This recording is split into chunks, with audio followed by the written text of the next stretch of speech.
matakot, kabahan, sa mga kwentong nakakagimbal sa Kaistorya YouTube channel with daily post at 7 p.m.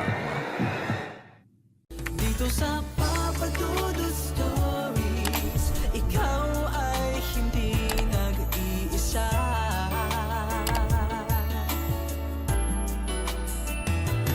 Dito sa Papa Dudut Stories, may nagmamahal sa'yo. Papa Dudut Stories. Papa Dudut Stories. Dear Papa Dudut, sa lahat po ng mga nakatutok ngayon, huwag pong kalimutan mag-like, mag-share at mag-subscribe. Maraming salamat po sa inyong lahat.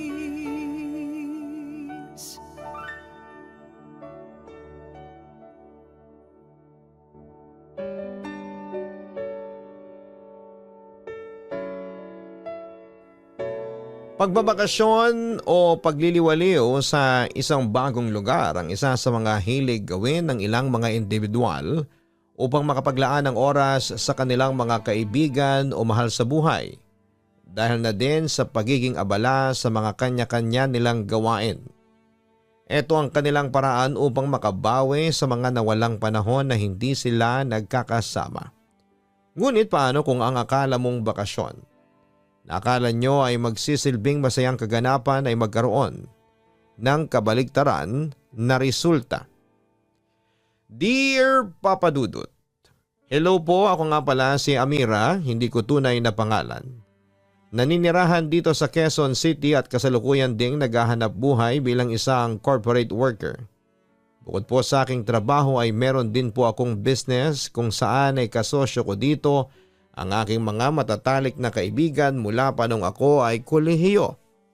Since working and nag-handle din po ako ng business, may mga pagkakataon po na na-overwhelm kami sa dami ng aming mga ginagawa. Kapag ganito na po ang sitwasyon ay nakasanayan na po namin na mag-book ng flight sa iba't ibang lugar mapa out of town or country upang makapag-unwind. Ang grupo namin ay binubuo ng 4 na katao. Ako at ang 3 ko pang mga kaibigan na itago na lang po natin sa pangalang Leslie, Nico at si Max. Hindi naman po ganun kalakihan ang business naming 4.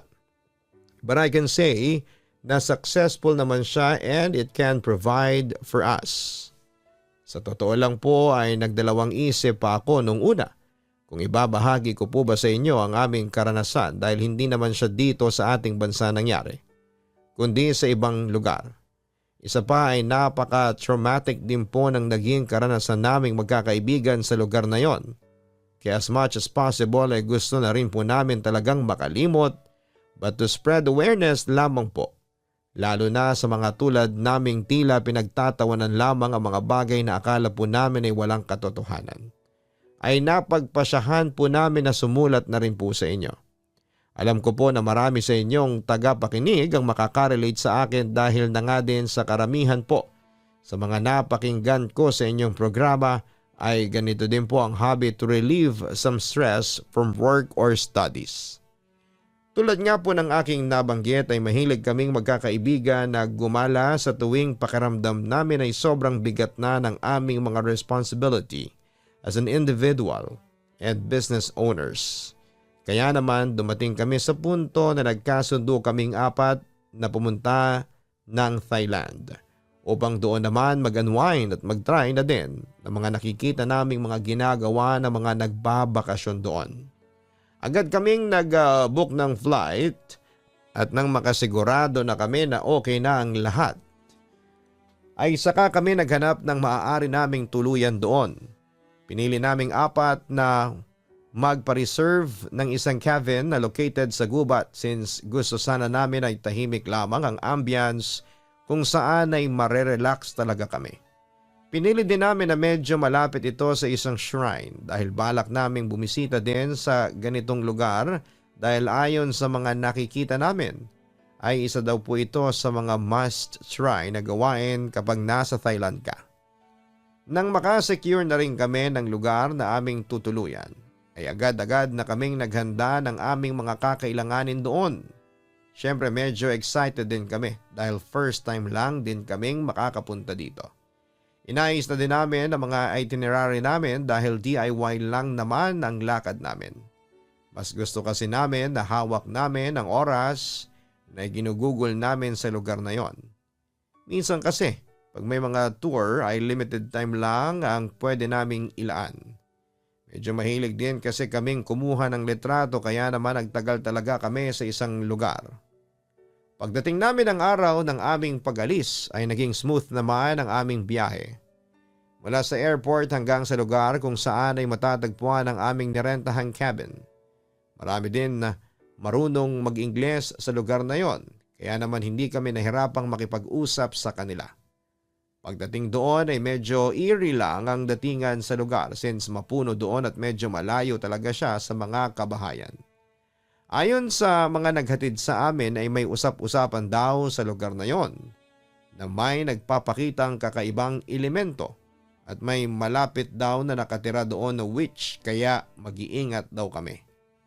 Tumango-tango lang naman kami sa kanya pero sa loob-loob namin ay natatawa lamang kami sa mga sinasabi niya. Alam naman namin na uso ang mga ganon doon. Nakarinig na rin kami na mag-iingat daw sa mga nakakasalamuha sa mga lugar sa bansang ito dahil hindi mo daw alam kung sino ang mangkukulam.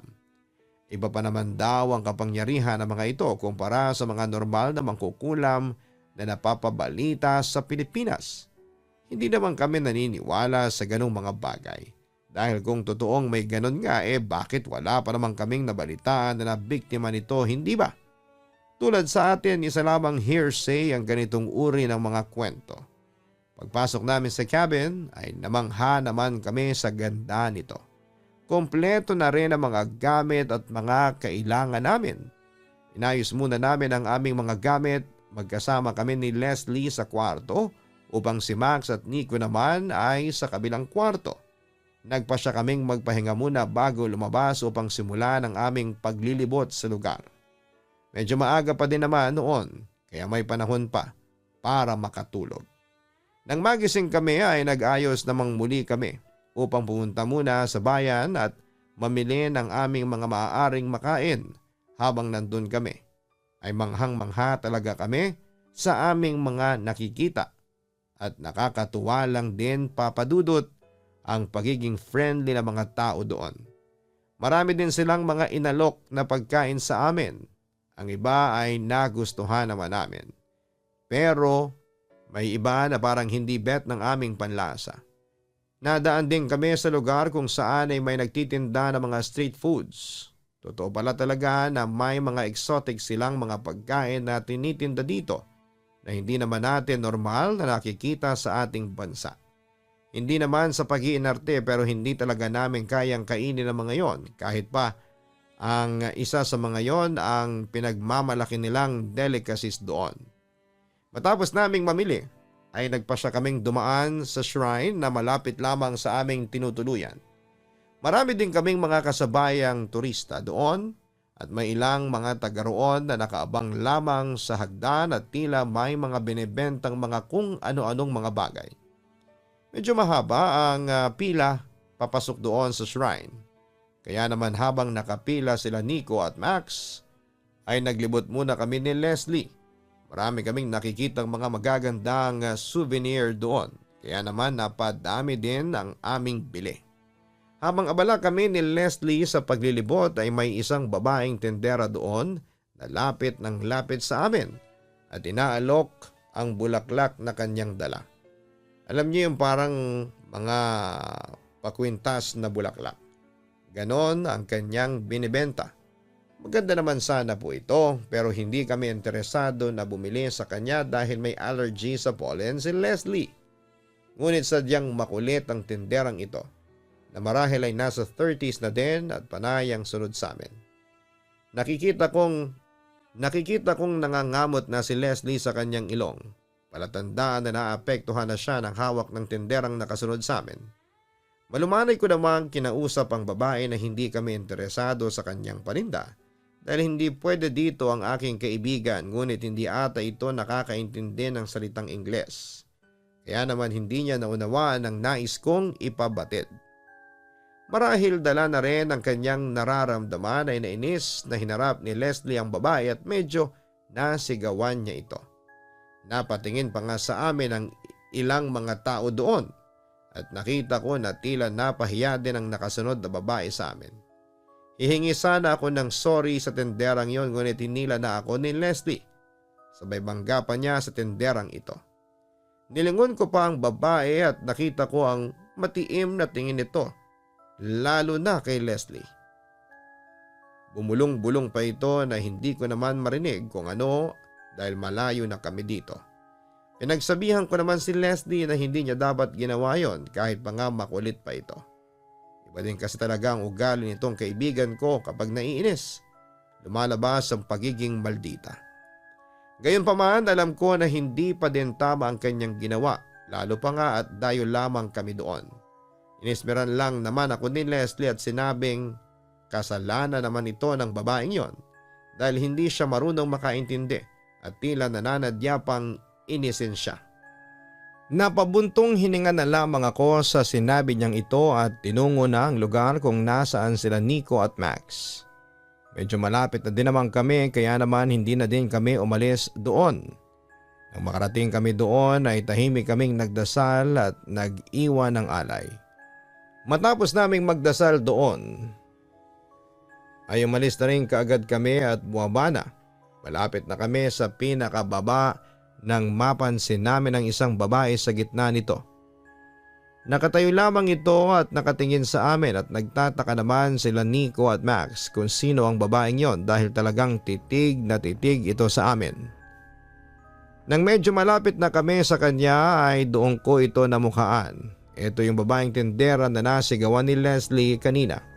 Mukhang nakilala din naman ito ng aking kaibigan dahil nakita ko na kasi mangot siya. Dahil nga sa nakaharang ito sa dadaanan namin ay hindi kami makatuloy. Maayos naman itong kinausap ni Max at nag-excuse siya dito ngunit hindi ito natitinag sa kanyang kinakatayuan. Dito ko na napansin na tila may hawak ito sa kanyang kamay na kung ano. Nang si Leslie na ang lumapit dito upang paalisin siya ay nilahad nito ang kanyang kamay at inihipa ng tila abo na hawak nito. Inubo naman ang inubo si Leslie dahil doon. Gulat naman akong napatingin sa babae at kita ko ang nakakalokong ngiti na ibinigay nito kay Leslie. May hatid na kilabot at tila pagbabanta ang mga ngiti at tingin nito kay Leslie. Nang makita nitong nagtagumpay na siya sa kanyang pakay ay saka ito masayang umalis doon. Si Leslie naman ay halos namumula na kaya naman nagpa siya kaming idiretso siya sa malapit na ospital batay na rin sa instruction ng mga ilang lokal na aming napagtanungan doon. Pagdating namin sa ospital ay agad naman siyang inasikaso ng mga doktor. Batay sa nakuha nilang sample ng naturang bagay na isinaboy kay Leslie ay durog na bulaklak ito. At dahil nga sa allergic siya dito ay grabe ang epekto nito sa kanya. Binigyan din naman siya ng gamot para dito bago kami pinauwi.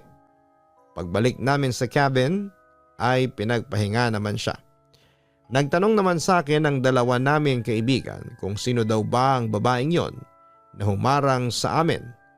Doon ko na ibinahagi sa kanila ang mga nangyari noong naglilibot kami.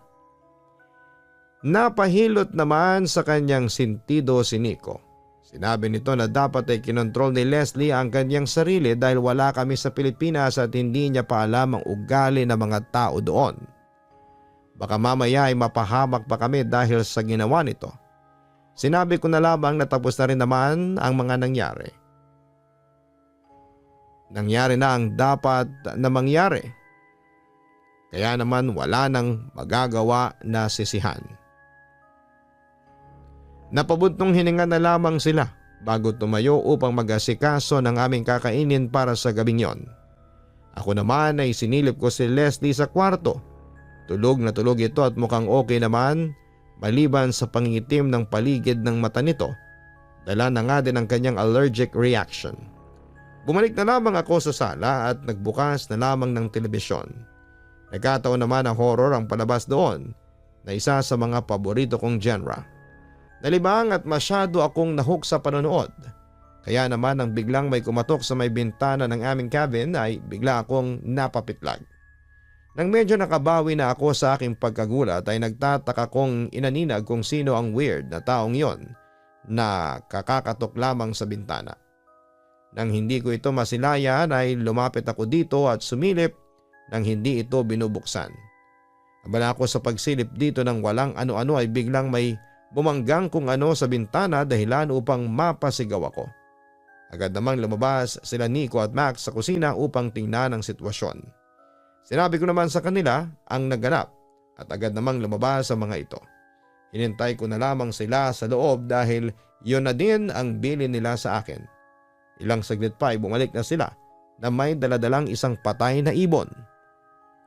Kumuha lamang sila ng box at nilagay ito sa loob. Ililibing na lamang daw nila ito kinabukasan dahil madilim na rin. Nang makita ko ang ibon na yon ay medyo nakaramdam ako ng kaba sa aking dibdib. Ewan ko ba, pero parang hindi naman kasi normal ang ganung bagay. Tinanong ko din ang dalawa kung may nakita ba silang tao sa labas. Wala daw silang nakita doon at tanging ang ibon na yon lamang. Hindi ko tuloy maiwasang isipin kung sino ang taong kumatok sa bintana.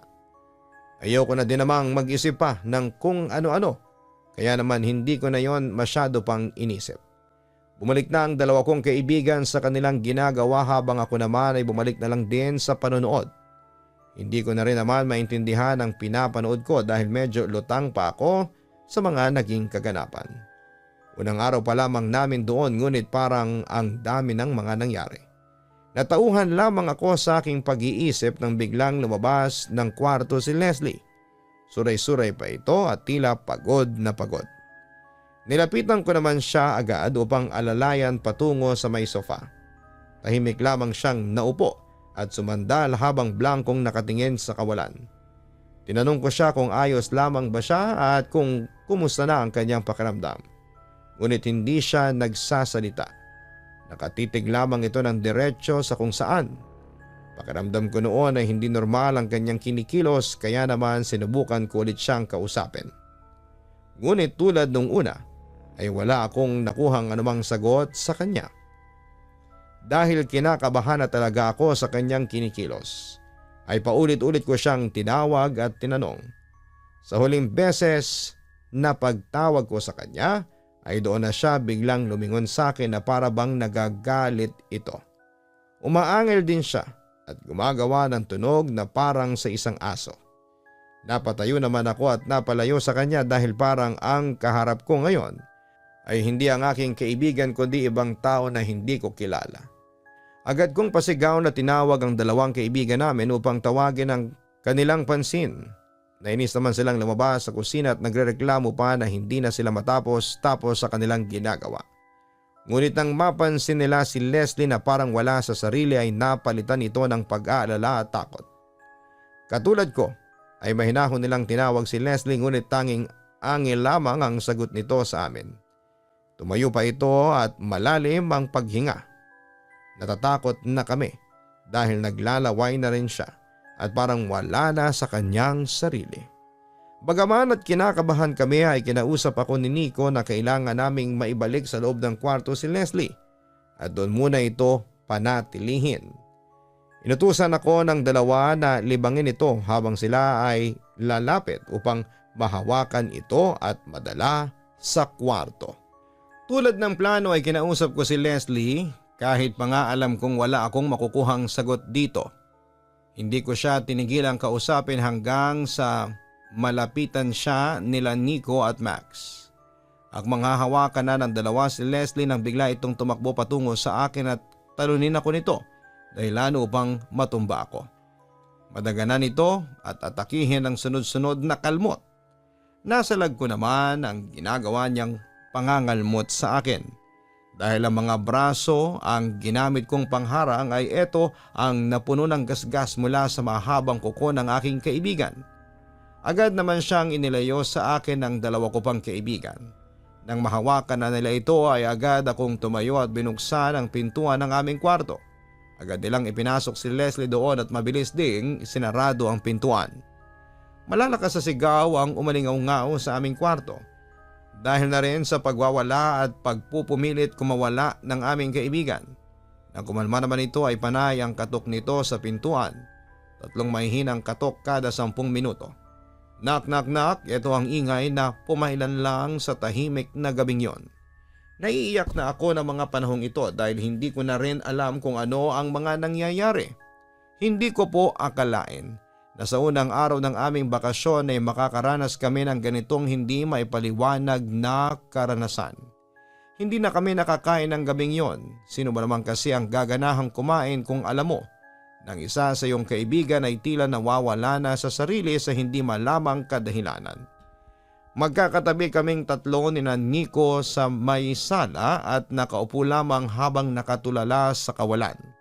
Magkakasandal ngunit wala ni isa sa amin ang nagtangkang magsalita o bumasag ng katahimikan.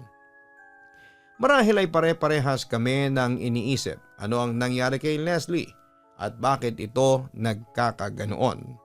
Ayos pa naman ito kanina ngunit mula sa pagbisita namin sa shrine at makasalamuha doon ang misteryosong tindera ng lei o flower necklace ay nagbago ang mapayapa naming bakasyon. Napalitan ito ng hindi maipaliwanag na kaganapan na maging kami ay nagugulumihanan. Dito na pumasok sa aking isipan ang nabanggit ng aming nasakyan noong papunta kami sa lugar na yon kanina na mayroong mangkukulam sa lugar na yon kaya kailangan naming mag-ingat. Pumasok din sa aking isipan ang mga kwento ng ilang mga nakarating na sa lugar na yon na mag-ingat sa mga nakakasalamuhang tao dito dahil hindi namin alam kung ano ang tinatago nitong pagkatao. Dala na rin marahil ng pagod sa biyahe namin. At sa mga nangyari ay nakatulugan na naming 3 ang pagbabantay kay Leslie. Kinabukasan ay sabay-sabay kaming nagising nang makarinig kami ng ingay sa kwarto ni Leslie. Agad kaming tumakbo patungo dito ngunit pagbukas namin ang pinto ay wala kaming naabutang Leslie. Basag na bintana at malamig na hangin mula dito ang siyang bumungad sa amin. Natataranta naman naming sinilip ang nabasag na bintana na yon at mula nga doon ay natanaw pa namin ang nananakbong si Leslie. Gulo na ang buhok nito at nakapaalamang. Agad naman kaming tumakbo patungo sa pintuan palabas upang habulin ang tumatakas naming kaibigan. Nag-aalala din kami sa maaaring mangyari, lalo pa nga at wala ito sa kanyang sarili. Pagkalabas namin ay tinumbok namin ang direksyon kung saan siya tumakbo. Habang palayo kami ng palayo sa aming cabin ay pasukal ng pasukal din ang aming tinatakbuhang bahagi ng lugar na yon. Ilang saglit pa nga kaming naghanap at makalipas nga ay nasilaya na namin si Leslie. Nakahandusay sa damuhan at tila hinang-hina ito. Dali-dali namin siyang nilapitan at binuhat naman agad siya ni Max. Naiisip sana namin siyang dalhin sa ospital ngunit tila hindi naman normal ang kanyang kalagayan kaya naman nagdesisyon kaming dalhin siya sa shrine. Agad kaming nagpunta sa may sakayan at mabilis na dinala si Leslie sa lokasyon ng shrine. Dahil umaga na nga noon ay medyo madami na ring tao doon. Kaya naman naging sentro kami ng atensyon. Ngunit hindi namin alintana ang lahat ng yon dahil mas mahalaga sa amin ang kaligtasan ng aming kaibigan. Nang makita naman kami ng mga attendant ng shrine na aming pinuntahan ay agad kaming iginaya nito papasok sa isang pribadong kwarto. Sinabihan kami ng isa sa kanila na maghintay lamang at tatawagin nila ang tila head priest doon upang matignan ang aming kaibigan. Nagpasalamat naman kami sa kanila at tahimik na lamang na naghintay doon. Hindi naman kami naghintay ng matagal dahil ilang saglit lamang ay dumating na rin ang taong aming inaasahan. Isang tingin pa lamang niya kay Leslie ay napahalik na agad ito sa nakakwintas sa kanyang tila malaking beads. Sa salitang Ingles ay tinanong kami nito kung ano ang nangyari kay Leslie. Ikinuwento namin ang mga naganap simula nung nakauwi kami sa ospital hanggang sa kumilos na nga ito ng kakaiba. Nagulat naman kami na biglang nagtanong ang tila pare na kaharap namin kung may nakasalamuha daw ba kaming isang individual na maaaring nakaalitan. Hindi namin nabanggit sa kanya ito kaya naman nabigla kami na tila alam niya ang tungkol sa babaeng tendera na nakaaway ni Leslie kahapon. Ikinuwento ko naman dito ang naganap dahil mukhang kailangan niya itong malaman. Matapos kong ibahagi ang mga naganap ay doon siya muling nagsalita at sinabing hindi ordinaryong tao ang aming nakaaway. Isa umano itong mangkukulam. Marahil daw ay hindi nito nagustuhan ang pamamahiyang ginawa ni Leslie sa kanya. Kaya naman iniwanan niya ito ng isang sumpa. Maaaring ang naging senyas upang magsimula ang epekto ng sumpa ay ang narinig kong 3 katok sa bintana noong nakarang gabi.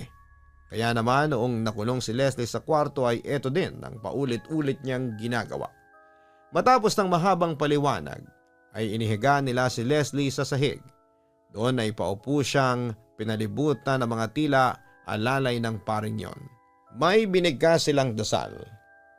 Ngunit dahil nga sa salitang Thai ito ay hindi naman namin maintindihan. Tahimik na lamang kaming nakinig at naghintay sa kanila. Ang pare na siyang nangunguna sa dasal ay inikutan si Leslie habang daladala ang isang kaldero na tila may baga dahil may usok na lumalabas dito. Sa bawat punto ng dasal nila ay hinahampas ng paring yon ang kalderong hawak niya. Sa bawat hampas naman ay makikitang tila nasasaktan si Leslie at nagpupumiglas ito. Kitang-kita ang pamimilipit ni Leslie sa bawat bigkas ng salita at hampas sa hawak na yon ang paring nagdarasal. Maya-maya pa'y bumilis ang pagbigkas nila ng mga chants.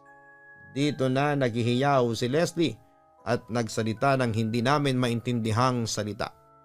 Napakapit naman ako kina Nico at Max upang kumuha ng lakas. Dahil ramdam ko ang takot na bumabalot sa aking pagkatao.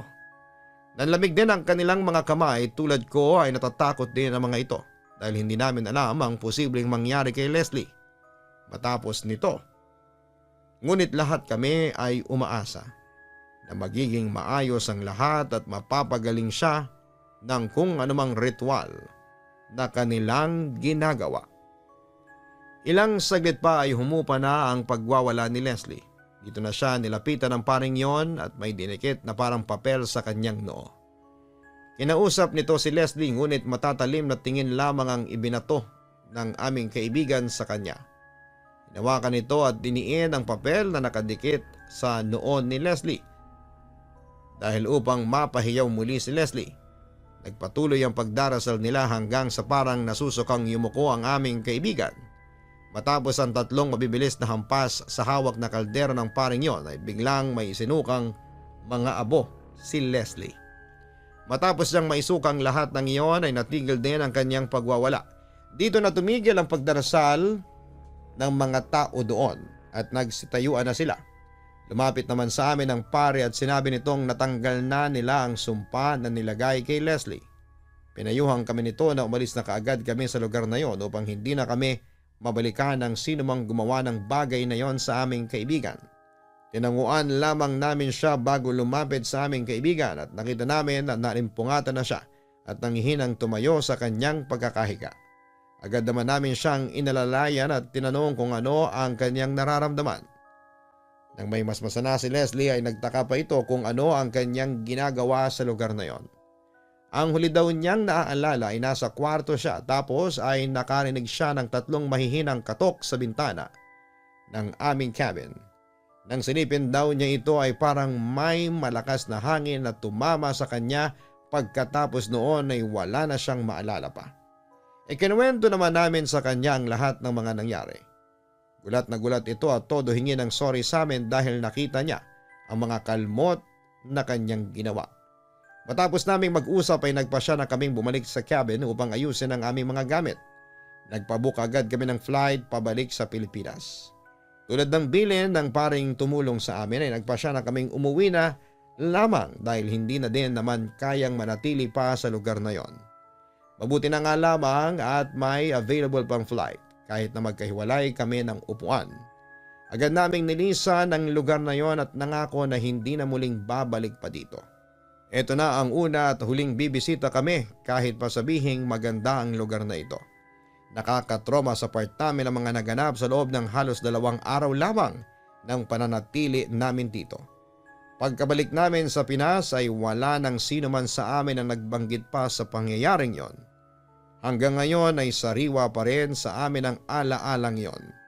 Kahit pa nga matagal na itong nangyari, ngayon na lamang ulit naungkat ang bagay na ito dahil gusto ko ngang magsilbing aral ang aming karanasan para sa mga katulad namin noon na binabaliwala lamang ang mga akala namin ay gawa-gawa lamang kwento para sa mga nais na bumisita sa bansang Thailand. Naway huwag nyo nang kaming tularan upang sa gayon ay hindi nyo maranasan ang aming naging experience dito. Hanggang dito na lamang po ang aking liham, Papa Dudut. Maraming salamat po sa pagbabahagi ng aming kwento at salamat sa inyong mga tagapakinig. Lubos na gumagalang, Amira. At tulad ng lagi nating paalala, mahalaga na sa tuwing pupunta po tayo sa ibang lugar ay matuto tayong irespeto ang kanilang paniniwala gayon din ang mga naninirahan dito. Sapagkat hindi natin alam na baka ang akala nating simpleng individual na ating nakakasalamuha ay may kakaiba palang katangian na maaaring magdala sa atin ng kapahamakan.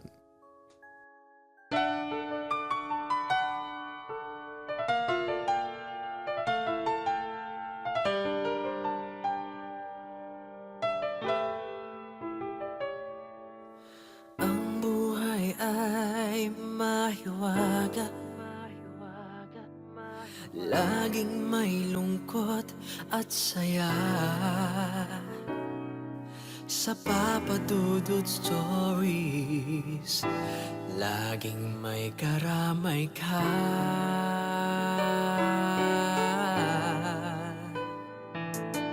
Mga problemang kaibigan, dito ay pakikinggan ka. Sa Papa Dudut Stories, kami ay iyong kasama. Dito sa Papa Dudut Stories, ikaw ay hindi nag-iisa.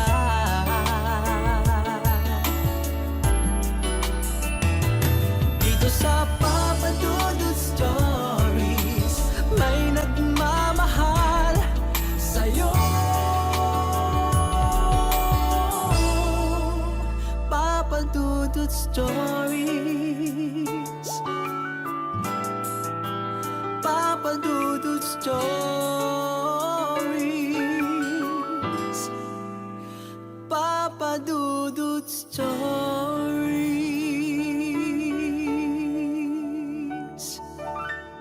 Dito sa